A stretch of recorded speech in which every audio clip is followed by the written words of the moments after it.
Oh, hai guys, ketemu lagi sama gue Bagan. Dan hari ini rencananya gue mau nge-review kamar ini. Jadi kamar ini adalah kamar mini suite di kapal pesiar. Sebagus apa kamarnya? Kita cek. Gue mau mandi dulu, habis gue mandi, baru gue review.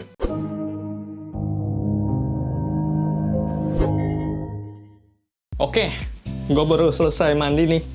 Jadi, gimana ya? Kemarin kan waktu gue di kamar kemarin, gue ngebahas tentang kamar mandi juga. Dan sekarang ini gue mau ngasih sedikit gambaran gimana kamar mandinya mini suite ini gitu. Jadi gue mau nunjukin ke kalian perbedaan antara mini suite dan kamar kabin. Kamar mandinya itu kayak gimana. Pertama-tama, di kamar kabin itu mereka nggak ada yang namanya bathtub begini. Jadi sekarang ini kita lagi di bathtub. Oh, penting banget. Jadi penting banget di kamar mini suite ini, kamar yang ada bathtubnya biasanya mereka ada ini nih. Jadi ini nih buat emergency. Jadi yang kalian lihat ini buat emergency.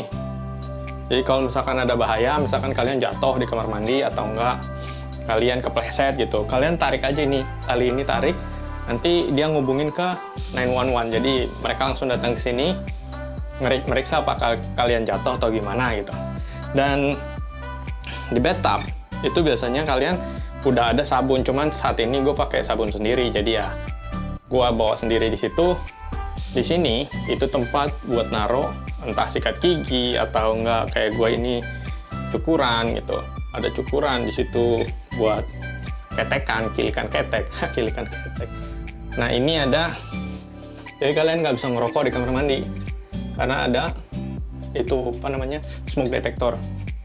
Dan apalagi seperti biasa wastafel dan toiletnya udah itu aja. Jadi kamar mandinya cukup luas, cukup ya lebih besar daripada yang kemarin, dan kacanya juga luas banget. Gue kelihatan banget jeleknya di sini. Sekarang kita langsung ke kamar gitu karena gue mau ngebahas kamar juga gitu. Yaudah, gue nyisir dulu. Habis gue nyisir, kita langsung ke kamar.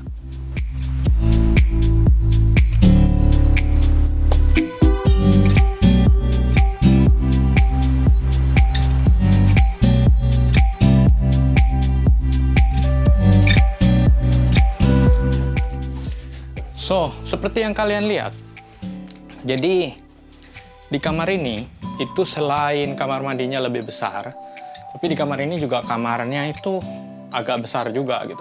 Bukan agak besar sih, emang 2 kali lebih besar daripada kamar kemarin.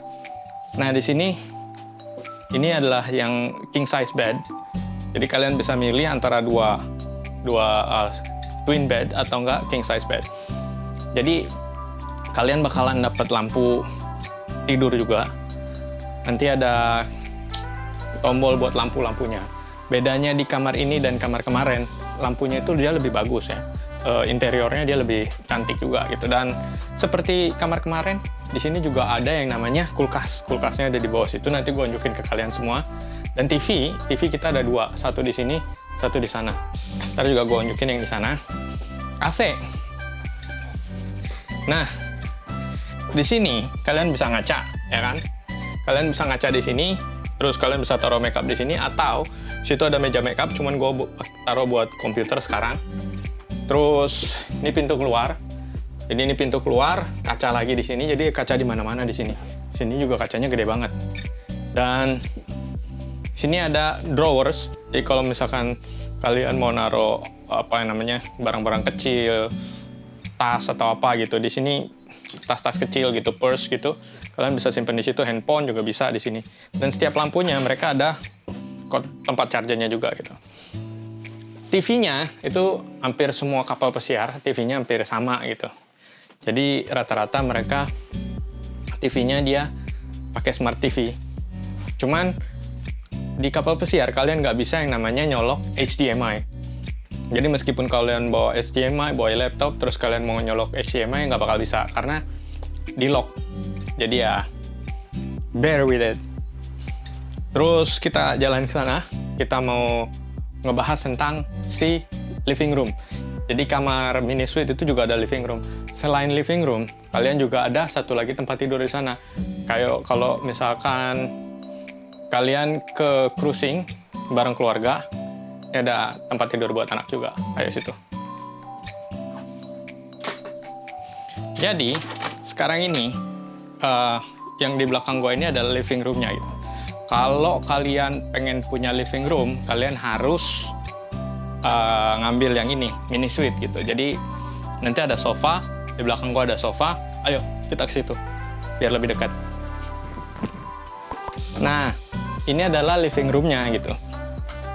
Nanti di sini itu kalian bisa nonton bareng keluarga. Ini 1, 2, 3 bisa buat 3 orang duduk di sini.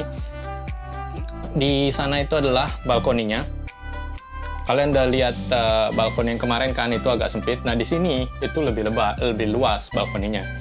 Kalian bisa nonton di sini juga kalau nggak mau rebutan sama misalkan kalian suami, istri, dan anak gitu. Anak bisa nonton sendiri di sini dan ibu dan ayah bisa nonton di sana gitu. Dan seperti yang gue bilang tadi, jadi selain tempat tidur di situ, di sini juga ada tempat tidur. Nih di depan gue nih, di atas ceiling itu ada tempat tidur juga. Kalau misalkan kalian ngomong sama cabin steward itu bisa dibilang pelayan kamar ya. Jadi mereka yang bakalan gantiin spray kalian, yang bakalan gantiin hordeng kalau misalkan hordengnya kotor gitu. Terus anduk di kamar mandi, nah itu cabin steward yang gantiin. Kalau kalian ngomong sama mereka atau enggak pas kalian daftar untuk cruising di kapal pesiar, biasanya kan didata tuh berapa orang yang bakalan tinggal satu kamar. Kalau kalian tinggal di sini 3 orang, biasanya tempat tidur ini bisa diturunin. Jadi tempat tidur ini nggak kelihatan kayak tempat tidur, tapi ini tempat tidur. Jadi nanti diturunin dari atas, dari ceiling. Nah, nanti ada tangganya juga. Jadi tempat tidurnya kayak kalau kalian punya tempat tidur tingkat, nah ini tingkatnya gitu, tempat tidur tingkat begitu. Jadi kalau pas lagi nggak dipakai, tempat tidurnya bisa dimasukin ke atas, tapi kalau pas dipakai bisa diturunin, terus kalian bisa tidur di situ. Itulah alasannya kenapa ada TV di sini dan ada TV di sana. Jadi kalian bisa sambil tidur nonton TV atau di sofa nonton TV. Dan setahu gua di kapal pesiar itu untuk tarifnya itu per person atau 1 orang per orang gitu. Dan sistem di kapal pesiar itu liburannya itu tergantung cruise ya. Maksudnya cruise itu berapa panjang liburan kalian. Normalnya itu sekitar 3 hari. Jadi 3 hari 4 malam gitu. Kalian stay di kapal pesiar. Biasanya cruise-nya itu 3 hari, 7 hari, 14 hari, 21 hari, ada 10 hari. Jadi tergantung seasonnya juga gitu. Makanya setahu gue sih semakin panjang cruise-nya semakin murah harganya gitu. Dan biasanya itu alasan kenapa orang suka cruising pakai kapal pesiar, karena kan hampir setiap hari mereka pindah kota, pindah negara gitu. Kayak misalkan cruise Asia lah, let's say cruise Asia, kalian mulai dari Singapura terus ke Jepang ya. Cruise dari Singapura ke Jepang biasanya itu sekitar 11 hari sampai 14 hari cruise. Jadi setiap harinya mereka itu pindah-pindah tempat gitu. Entah ke Malaysia, atau ke Thailand, atau ke Vietnam gitu. Berhubung karena ada pandemi ini, makanya cruise ship berhenti buat sailing gitu. Karena kita nggak mau nularin crew membernya juga, kita nggak mau nularin penumpangnya juga. Jadi ya hope for the best lah. Mudah-mudahan pandemi ini cepat selesai biar kalian bisa liburan lagi dan kita kru bisa kerja lagi gitu. Karena kalau ini bakalan lama seperti ini bakalan susah juga gitu. Dan saat ini nih sekarang ini itu orang-orang Filipina lagi pada mau dipulangin gitu. Dan sekarang ini posisinya gue lagi di Manila, Philippines, di Manila Bay. Ntar gue unjukin lah, bentar lagi kita keluar, kita ngeliat balkoninya segede apa, kita bandingin sama balkoni tempat gue kemarin di balkoni kabin. Dan mini suite ini kayak yang gue bilang, jadi kalau kalian cruising sama keluarga lebih baik ya ngambil yang mini suite begini.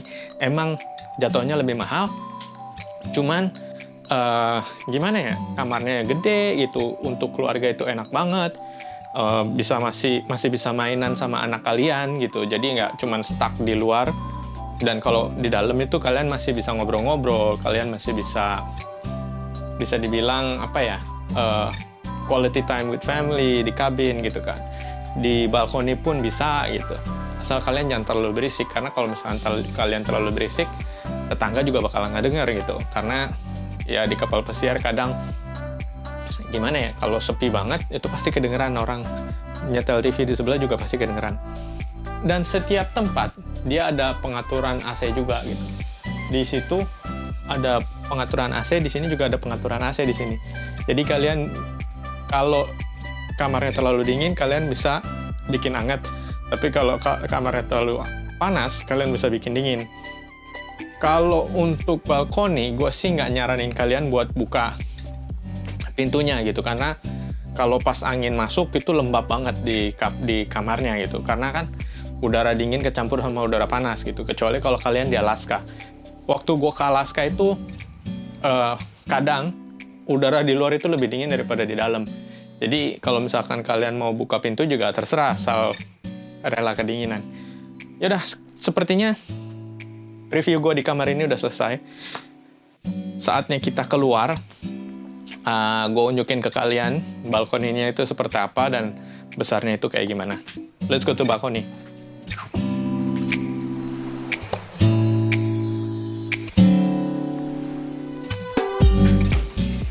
Oke, gile, panas banget di sini. Dan inilah tempat terakhir yang harus gue review, yaitu balkoni gitu. Bedanya balkoni ini dengan balkoni kamar kemarin. Balkoni kamar kemarin itu tempatnya lebih kecil ya. Mungkin kalau kalian ngerentangin tangan kalian seperti ini, itu kalian udah nyentuh pintu. Nah, sekarang ini 2 kali rentangan tangan gue gitu. Tinggi gue itu 170, jadi rentangan tangan gue ya sekitar 170 meter gitu kan. Mungkin 3 meteran. Nggak nyampe sih, 2,5 meteran lah gitu. Mungkin 2,5 kali 2,5 lebarnya ini tempat gitu. Jadi kalau kalian mau ada kayak family time di sini gitu, itu juga bisa gitu, karena tempatnya lumayan gede gitu. Kalian bisa naruh makanan di sini gitu. Dan di sini juga bedanya sama tempat kemarin, kalian nggak dikasih tempat buat naruh kaki gitu, karena emang tempatnya kecil banget, sempit banget balkoni kemarin. Makanya kalau ada uang lebih, mendingan sewa mini suite begini gitu, karena enak banget buat keluarga, buat family time gitu, buat ngabisin waktu sama keluarga gitu. Jadi kalian nggak sempit-sempitan gitu. Karena kalau kamarnya sempit, agak kurang puas juga gitu. Dan saat ini di sini itu kita lagi di Manila Bay ya, Philippines. Jadi posisinya kita kayak gue bilang tadi, kita mau nurunin orang Philippines buat pulang. Berhubung karena pandemi ini, jadi kita nggak bisa nerbangin mereka. Jadi kita anterin mereka langsung ke rumahnya gitu. Dan bulan depan, giliran kita orang Indonesia dikirim dari kapal laut langsung, dari kapal pesiar langsung dikirim ke rumah gitu. Jadi ya bisa dibilang perusahaannya bertanggung jawab juga gitu. Jadi nggak cuma memperkerjakan kita, tapi bertanggung jawab juga. Dan kalau misalkan kita sakit di sini gitu, perusahaan juga bertanggung jawab untuk semua pengobatan gitu. Jadi ya makan gratis, kamar gratis ya kan. Kurang apa lagi coba. Gue sih nggak pernah ngeluh, gue nggak mau ngeluh juga gitu, karena beruntung banget gue bisa kerja di tempat ini juga gitu. Dan yang perlu kalian hati-hati kalau kalian cruising, entah kalian cruising atau kalian kerja di kapal pesiar dan mutusin buat liburan pakai kapal pesiar, itu meskipun kalian bayar, kalian mesti hati-hati, nggak boleh buang sampah sembarangan gitu. Karena buang sampah sembarangan kalian bisa didenda atau bisa dipenjara. Oke, kalau kalian ada pertanyaan tentang review ini, kalian ada pertanyaan untuk cruising kapal pesiar gimana, atau kalian punya pertanyaan tentang fotografi atau videografi, jangan sungkan tulis komen di bawah gitu, karena gue bakal berusaha untuk ngejawab. Kalau gue tahu, gue langsung jawab. Kalau gue nggak tahu, gue bakal cari tahu untuk ngejawabnya gitu. Dan jangan lupa kalian like videonya, kalian share videonya, kalian subscribe juga video YouTube channel gue gitu, karena gue saat ini cuma punya beberapa 300 kalau nggak salah, 300-an subscriber. Jadi jangan lupa kalian subscribe, kalian pencet tombol loncengnya juga, jadi kalau gua upload video kayak gini kalian tahu gitu. Dan ketemu lagi video berikutnya. Gue bagan, gue undur diri. Bye-bye. Yeah.